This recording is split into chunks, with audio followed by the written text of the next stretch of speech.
ನಮ್ಮ ಹೊರತೂರು ಹೋಬಳಿ ಗುಂಜೂರು ಗ್ರಾಮ survey number 220/7 ಈ ಜಾಗ ಮೂಲ ಬಂದು ಸರ್ವೆ ಸೆಟಲ್ಮೆಂಟ್ ಪ್ರಕಾರ ಮುನಿಯಮ್ಮ ಅವ್ರ ಹೆಸರಲ್ಲಿ ಇರ್ತೈತಿ. ಆ ಜಮೀನನ್ನು ಮುನಿಯಮ್ಮ ಅವರು ಮೊನ್ನೆ ತನಕ ಬದುಕಿರ್ತಾರೆ. ಆ ಜಮೀನನ್ನು ಮುನಿಯಮ್ಮ ಅವರು ಈ ಗೋಪಾಲ್ ರೆಡ್ಡಿ ಅನ್ನೋ ವ್ಯಕ್ತಿಗೆ ಮಾರೋದೇ ಇಲ್ಲ. ಮಾರಿರೋದಕ್ಕೆ ಯಾವುದೇ ದಾಖಲೆಗಳಿಲ್ಲ ಅಂತೇಳ್ಬಿಟ್ಟು ನಾವು ಹಾಕಿರೋಂಥ ಅರ್ಜಿ ಮೇಲೆ ನಮ್ಮ ತಹಸೀಲ್ದಾರ್ ಅವರು ವರದಿ ಕೊಡ್ತಾರೆ. ಮುನಿಯಮ್ಮ ಅವ್ರ ಹೆಸರಲ್ಲಿ ನಮ್ಮದಾಗಿದೆ ದಾಖಲೆಗಳು, ಆದರೆ ಮಾರಿರೋದಕ್ಕೆ ಯಾವುದೇ ದಾಖಲೆಗಳು ಲಭ್ಯ ಇಲ್ಲ ಅಂತೇಳ್ಬಿಟ್ಟು ಕೊಡ್ತಾರೆ. ಮುನಿಯಮ್ಮ ಅವರು ಮಾರಿಲ್ಲ. ಇದನ್ನು ಮುನಿಯಮ್ಮ ಅವರು ನಮ್ಗೆ ಮಾರಿದ್ದಾರೆ ಅಂತ ಇವ್ರೇನು ಮಾಡ್ತಾರೆ, ಗೋಪಾಲ್ ರೆಡ್ಡಿ ಅನ್ನೋ ವ್ಯಕ್ತಿ ಇದು ಇಷ್ಟು ಜಾಗ 1 ಎಕರೆ 10 ಗುಂಟೆ ಜಾಗನ ಇಲ್ಲಿರೋಂಥ ದಲಿತರ ಜಾಗನ ಕಬಳಿಕೆ ಮಾಡ್ಕೊಂಡಿರ್ತಾರೆ. ಆ ಜಾಗನ ಯಾರಿಗೆ ಕನ್ಫರ್ಮೇಷನ್ ಡೀಡ್ ಅಂದರೆ ಇದು ಮಾಡ್ತಾರಂದರೆ Venkatalakshmamma, Shivaprasad, Chandrashekhar, BM Venkatesh, BV ಮಧುಸೂದನು, BM Srinivasaiah, BS ನಂದಕುಮಾರು, BM ಸೂರ್ಯನಾರಾಯಣು ಮತ್ತು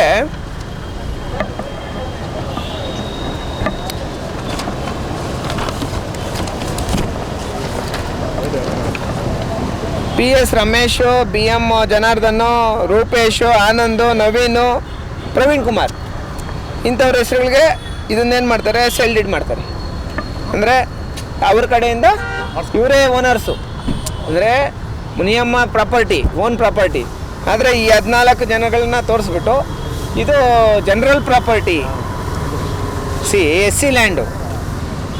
ಮೂಲ ಜಮೀನು ಏನಂದರೆ ಸರ್ಕಾರಕ್ಕೆ ಒಂದಷ್ಟು ಜಮೀನು, ಒಂದಷ್ಟು ದುಡ್ಡು ಕಟ್ಟಿ ಒಂದಷ್ಟು 1 ಎಕರೆ 10 ಗುಂಟೆ ಜಮೀನನ್ನು ಮುನಿಯಮ್ಮ ಮತ್ತು ಕೋಣಗಲ್ ಮುನಿಯ ಅನ್ನೋರು ಅವರು ತಗೊಂಡಿರ್ತಾರೆ.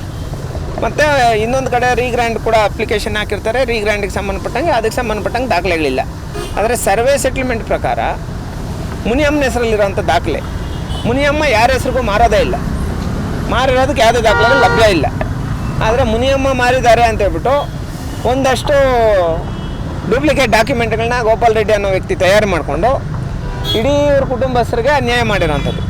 ಈ ವಿಚಾರಕ್ಕೆ ಸಂಬಂಧಪಟ್ಟಂಗೆ ಸುಮಾರು ಸತತ 1.5 ವರ್ಷಗಳ ನಿರಂತರ ಹೋರಾಟ ತಾಲೂಕು ಕಚೇರಿಯಿಂದ ಈ ಜಾಗ ದಲಿತರ ಜಮೀನು, ಮುನಿಯಮ್ಮನ ಹೆಸರಲ್ಲಿರೋಂಥ ಜಮೀನು ಅಂತೇಳ್ಬಿಟ್ಟು ಬಂದಿತ್ತು. ಇವ್ರೇನು ಮಾಡ್ತಾರೆ, 2018, 19, 20 ಈ ಸಂದರ್ಭಗಳಲ್ಲಿ ಈ ಜಮೀನಿಗೆ ಸಂಬಂಧಪಟ್ಟಂಗೆ PTCL ಕೇಸ್ ಹಾಕ್ಕೊತಾರೆ. ಆದರೆ ಇದು PTCL ವಲಿಯಕ್ಕೆ ಬರಲ್ಲ ಅಂತ. ಅಂದರೆ ಏನಂದರೆ ಜಮೀನು ಗ್ರ್ಯಾಂಟ್ ಆಗಿರೋಂಥ ಲ್ಯಾಂಡ್ ಅಲ್ಲ, ಸರ್ಕಾರಕ್ಕೆ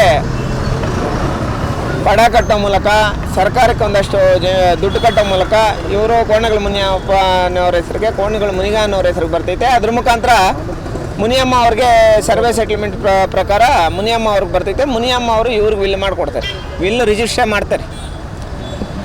ಆ್ಯಕ್ಚುಲಿ ಪ್ರೆಸೆಂಟ್ ಓನರ್ಸ್ ಇವರು. ಆದರೆ ಇವ್ರ ಕಡೆಯಿಂದ ಇವರು ನೀವು ನಿಮ್ಮ ಜಮೀನು ನೆನಪೈತಲ್ಲ, ಆದರೆ ನೀವು ಸೈನ್ ಹಾಕಿರೋದೇನಾದರೂ ಐತಾ ಉದಾಹರಣೆ? ಇಲ್ಲ.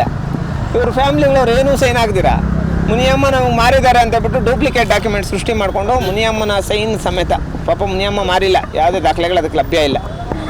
ಈ ಥರ ದಲಿತರ ಜಮೀನನ್ನು ಕಬಳಿಕೆ ಮಾಡ್ಕೊಂಡಿರೋಂಥದ್ದು. ಮೊದಲಿಗೆ ನಮಗೆ ವರದಿ ಏನು ತಹಸೀಲ್ದಾರ್ ಅವ್ರ ಕಚೇರಿಯಿಂದ ಜಿಲ್ಲಾಧಿಕಾರಿಗಳು ಕೊಟ್ಟಂಥ ಒಂದು ಆದೇಶದ ಮೇಲೆ ವರದಿ ಏನು ಬಂದೈತೆ, ಈ ವರದಿ ನಿಜವಾದ ನೈಜ ವರದಿ ಬಂದಿದೆ. ಇದು ಮುನಿಯಮ್ಮನವ್ರ ಜಮೀನು ಅಂತೇಳ್ಬಿಟ್ಟು ಬಂದಿದೆ. ಈ ಕೇಸೀಗ ನಾವು ಸೆಷನ್ ಕೋರ್ಟಲ್ಲಿ ಮತ್ತೆ AC ಅವರಲ್ಲಿ ಡೂಪ್ಲಿಕೇಟ್ ಡಾಕ್ಯುಮೆಂಟ್ ಸೃಷ್ಟಿ ಮಾಡ್ಕೊಂಡಿರೋಂಥ ಮುನಿಯಪ್ಪ ಅವ್ರ ಮೇಲೆ ಕ್ರಿಮಿನಲ್ ಪ್ರಕರಣ, ಅಟ್ರಾಸಿಟಿ ಕಾಯ್ದೆ ದಾಖಲು ಮಾಡಬೇಕು. ಜೊತೆಗೆ ರೀಜಿನಲ್ ಕಮಿಷನರ್ ಅವ್ರ ಹತ್ರನೂ ಈಗ ಕೇಸ್ ಹಾಕ್ತಾಯಿದ್ದೀವಿ, ರೀಜಿನಲ್ ಕಮಿಷನರ್ ಅವ್ರ ಹತ್ರ. ಯಾಕೆ ಅಂದರೆ ಈ ಗೋಪಾಲ್ ರೆಡ್ಡಿ ಅನ್ನೋ ವ್ಯಕ್ತಿ ಡೂಪ್ಲಿಕೇಟ್ ಡಾಕ್ಯುಮೆಂಟ್ ಸೃಷ್ಟಿ ಮಾಡಿಕೊಂಡು ಮುನಿಯಮ್ಮ ಅವ್ರ ಜಮೀನನ್ನು ಕಬಳಿಕೆ ಮಾಡಿರೋದಕ್ಕೆ ಸಂಬಂಧಪಟ್ಟಂಗೆ ರೀಜಿನಲ್ ಕಮಿಷನರ್ ಅವ್ರ ಹತ್ರ ಕೇಸ್ ಹಾಕಿ ಗೋಪಾಲ್ ರೆಡ್ಡಿ ಅವ್ರ ಮೇಲೆ ಅಟ್ರಾಸಿಟಿ ಕಾಯ್ದೆ ಅಡಿ ಪ್ರಕರಣ ದಾಖಲು ಮಾಡಿ ಇವ್ರ ಜಮೀನನ್ನು ಉಳಿಸ್ಕೊಳ್ಳೋಂಥ ಕೆಲಸನ ಅಂಬೇಡ್ಕರ್ ಸೇವಾ ಸಮಿತಿಯಿಂದ ನಾವು ಮಾಡ್ತೀವಿ ಅಂತ ಹೇಳ್ಬಿಟ್ಟು ಮುಖಾಂತರ ಮನವಿ ಮಾಡ್ತಾ ಇದ್ದೀವಿ. Thank you. ಜೈ ಭೀಮ್.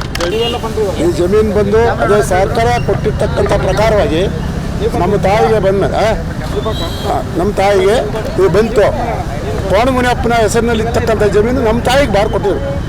ತಾಯಿಗೆ ಬರ್ಕೊಟ್ಟು ಬಿಟ್ಟರೆ ಗೋಪಾಲ್ ರೆಡ್ಡಿ ಅವರು ಯಾವುದೋ ಸುತ್ತಿ ಬೋಗಸ್ ರೆಕಾರ್ಡ್ಗಳನ್ನ ಸೃಷ್ಟಿ ಮಾಡಿ ಆತನ ಬೇರೆಯವ್ರ ಕಡೆಯಿಂದ ಮಾರ್ಕೊಂಡ್ಬಿಟ್ಮೇಲೆ ಇದು ನಮ್ಗೆ ಗೊತ್ತಾಗ್ಬಿಟ್ಟು ನಾನೇನು ಮಾಡಿದೆ, ಕೇಸ್ ಆದರೆ 2009ರಿಂದ 2025 ನಾನು ಇಷ್ಟೇ ಹೋರಾಡಿದ್ದೀನಿ ಎಷ್ಟು ಹೋರಾಡಿದ್ರು ಕೂಡ ನಮಗೆ ನ್ಯಾಯ ಸಿಗಲಿಲ್ಲ. ಎಲ್ಲಿ ಹೋದರೂ ಸಹ ದುಡ್ಡು ಕೊಡೋದು, ಆರ್ಡ್ರ್ ಮಾಡಿಸ್ಕೊಳ್ಳೋದು, ದುಡ್ಡು ಕೊಡೋದು. ತಹಸೀಲ್ದಾರ್ ಕೋರ್ಟ್ ಆಯಿತು, AC ಕೋರ್ಟ್ ಆಯಿತು, DC ಕೋರ್ಟ್ ಆಯಿತು, ಸಿವಿಲ್ ಕೋರ್ಟ್ ಆಯಿತು, ಹೈಕೋರ್ಟ್ ಆಯಿತು, ನ್ಯಾಷನಲ್ ಕಮಿಷನ್ ಕೋರ್ಟ್ ಆಯಿತು. ಇಷ್ಟಕ್ಕೂ ಎಲ್ಲ ದುಡ್ಡು ಕೊಟ್ಟು ಅದನ್ನ ಆರ್ಡರ್ ಮಾಡಿಸ್ಕೊತಾ ಇದ್ದೆ. ಹಾಗಿರುವಾಗ ನಮಗೆ ನ್ಯಾಯ ಕೊಡಲಿಲ್ಲ ನ್ಯಾಯ. ನೀತಿಗನುಸಾರವಾಗಿ ತೀರ್ಪು ಕೊಡ್ತಕ್ಕಂಥ ನಮ್ಮ ಸಂದೇಶ್ವರ ಹತ್ರ ಬಂದಿವೆ. ಇದನ್ನು ನ್ಯಾಯ ತೀರಿಸ್ಕೊಟ್ಟಿರ್ತಾರೆ, ತೀರ್ಪು ಕೊಡ್ತಾರೆ. ಇವರ ಹತ್ರ ಎಲ್ಲ ಕಂಪ್ಲೀಟಾಗಿ ಎಲ್ಲ ಡಾಕ್ಯುಮೆಂಟ್ಗಳು ಬಂದಿದೆ. ಈ ರೀತಿ ನಮಗೆ ಅನ್ಯಾಯ ಮಾಡ್ತಕ್ಕಂಥ ಈ ಗೋಪಾಲ್ ರೆಡ್ಡಿ ಅವರು ಅದ್ರ ಮೇಲೆ ಆಕ್ಷನ್ ತಗೊಳ್ಬೇಕಂತ ಅನ್ಕೊಳ್ತೀನಿ.